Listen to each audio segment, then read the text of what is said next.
Good afternoon. Welcome to the Midday Mull for Saturday, the 19th of February.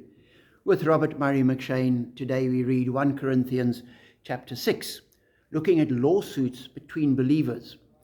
It appears in the Corinthian church, various members were taking each other to court. And Paul is appalled at this, and he says, how can you do this? Take your cases between pagan judges. Haven't you got wise people in the congregation that can decide these kind of things?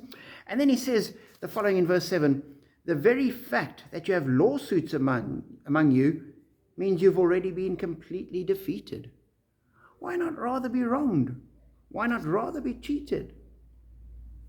And that struck me. Why not rather be wronged? Why not rather be cheated? That goes completely against the grain of thinking today, where stand up for your rights, take what is yours, don't let anyone get the better of you. If somebody insults you, you'd better get even. Take them to court.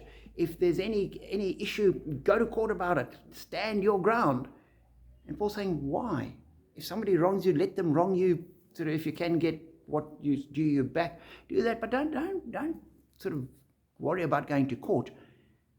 And as I was thinking about that, I thought, that is a refreshing perspective to have, because if we're constantly trying to get even, if somebody wrongs us and we think, oh, I've got to get even, I've got to take them to court, I've got to do this, if you lose, you then have this bitterness within you going forward, that I should have, I could have, or you go to, somebody does something and you want to get even and you want to go to court, and then you see the legal fees and you think, oh my goodness, I can't afford it.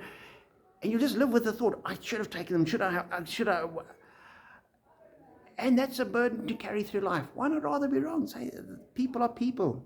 They're full of sin. One day, they will answer for it. And I believe as Christians, we can relax and rely on that. Nobody gets away with anything, because the scales will be balanced, and everyone will answer for every word that they have spoken, let alone every action and everything that they've done.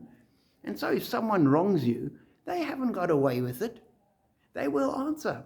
And you don't have to worry about it. We can relax. And I think if we can have that mindset as Christians, we can forgive people. We can leave people to get on with it. Avoid them if you can. Just don't make an issue of it. You can go through life a whole lot more peacefully. You can have a much deeper level of contentment and joy within you. And so as Christians, we need to align ourselves with God's word and God's teaching and Jesus' attitude and behavior, rather than the litigious, self-righteous, individualistic spirit of the age. That is a recipe for sadness and disaster. So avoid it, line up with God, and be blessed.